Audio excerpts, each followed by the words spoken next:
Hi, my name is Kathy Newman. I am Assistant Professor of Theater at Shorter College, School of the Arts, and we're here today with Jared Bradshaw and Taylor Buice. Hello. And they are alumni from Shorter College, both getting an MFA here in musical theater, and now they're both living in New York City pursuing their careers. The Big Apple? Yes, the Big Apple. Woohoo! Where I lived for 16 years. Yeah, it's home, yeah. How long have you lived there, Jared? I've been in New York for about 6 years. 6? Yeah. Oh my gosh, it doesn't seem like that long. 3. 3? On and off. Oh my gosh. We're both Tyler's musical theater like- majors from Shorter College, and I graduated in 2001, and Taylor graduated in 2003. 2003. Yeah. Okay. Where did you go to high school? I went to Henry County High School in McDonough, Georgia, just south of Atlanta, and I had I had a great drama club there, and that's what got me started in theater. Oh, really? We had a community theater called the Henry Players that my mother got me to audition for. So it's amazing how the arts in a community can get somebody like me to New York City, 15, 20 years later. So my mother was auditioning for it for fun and got me to audition for The Music Man, and I got in the chorus of that, and then they did all the classic musicals, Oklahoma and Sound of Music and Fantastics and Little Shop of Horrors. I got to do all these great shows. And then my high school, I did 3 shows at Henry County High School. Great musicals there. And then I came to Shorter College on a visit with my parents and saw Man of La Mancha, and I ran to my high school and told my teacher immediately, we have to do Man of La Mancha my senior year. We have to do Man of La Mancha. And So who did you want to play in that? Don Quixote. Oh, of course you wanted to. That's what I want to do. And so we got to do it, and I sort of got to cast myself, not really. But my teacher was like, okay, I think we could do that.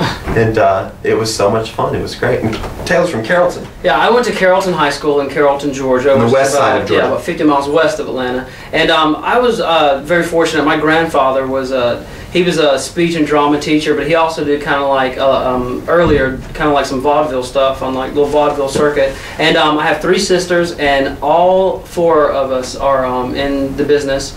Our parents don't do it; kind of skipped generation and went to all the grandchildren. But growing up in Carrollton, we had I did a little community theater, but didn't get really serious about it until I got into high school. But I had. Did your high school have a big theater? Yeah, the high school was it was a pretty big theater. It was a big deal there, and we did Pirates, Penzance, and Into the Woods. And my senior year, I got to play King Arthur in about the 3.5-hour version of Camelot.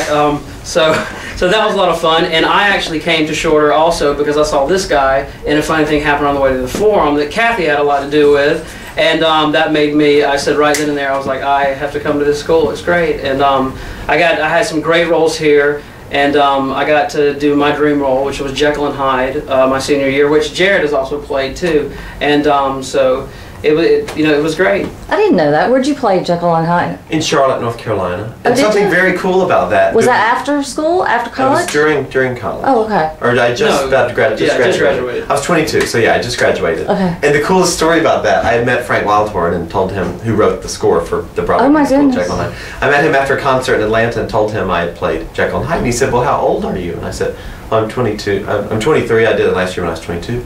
He said, well, you're the youngest person to ever do it. And then, of course, Taylor did it the very next, semester at age 19 or something. Yeah, and you went to the Kennedy Center. Yeah, I was very fortunate.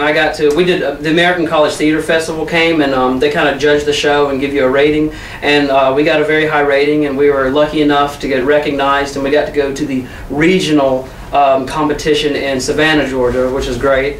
And they picked me as there's 8 regions around the United States, and they picked me as the performer of the nation that year, and I got to go to the Kennedy Center in Washington. Of the nation! Yeah, and so I got to go to the Kennedy Center and for the Irene Ryan Awards Night, and which is a competition for just individual competition, and during the judges' deliberations, I got to do a 30-minute personal showcase from music from Jekyll and Hyde, and it was just... In the Kennedy Center. In the Kennedy Center on stage by myself. Cool. It was the coolest thing I've ever done. Amazing. It was so much fun. So this Jekyll and Hyde that you did must have been in a summer stock, was it? Yeah, Central Piedmont Summer Theater in Charlotte, North Carolina. So there's those opportunities. Yeah, and it's still going strong. But yeah, it's all about that, theater and education and the arts. It's so sad that a lot of high schools put so much money into football programs or, you know, all the sports are great, but you know, it's really sad when arts are, you know, aren't pushed like they should be. Yeah, I mean, in high school I loved it, but until I got to Shorter, I mean, I just fell in love with it so much more because of, you know, just the funding, and also the funding, just how much more serious everyone around is about theater rather than high school when you're, you know, just... And look how that influenced us from doing high school musicals, but oh my gosh, not High School Musical, but High School Musicals. Yeah, that wasn't written then.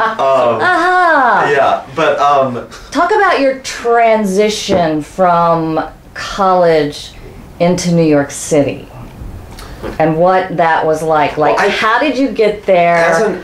How did you get the money? What is that step like? As an artist or performer, I look at that step of moving to New York as like rung 3 on a 12 rung ladder, right? So like somebody like, you know, Bernadette Peters is the 12th rung, you know, right. But yeah, I would say I'm on the 4th rung of 12 rungs, right? So I still have many rungs to climb. But moving to New York, I would say is the 3rd or 4th rung.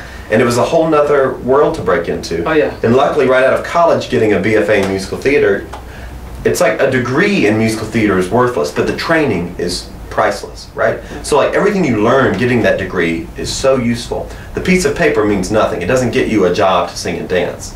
But a college degree will get you, you know, a nice office job rather than, you know, possibly. Oh, totally. Of course. Yeah. So moving to New York right out of college, I got a job on Disney Cruise Line and got to work for them for 8 months.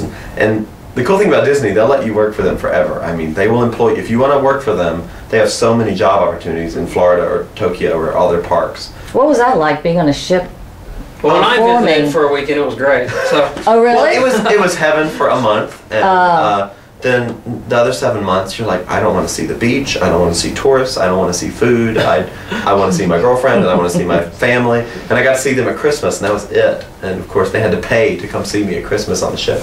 But it was trapped in paradise, really. I mean, it was beautiful and gorgeous, but just away from everything you love. And good experience, I'm sure. Yeah, you just wanted to go to McDonald's and Walmart and just be, right. you know, but you were stuck on. But there was a subway in the Bahamas, so he dealt with it. Yeah, but.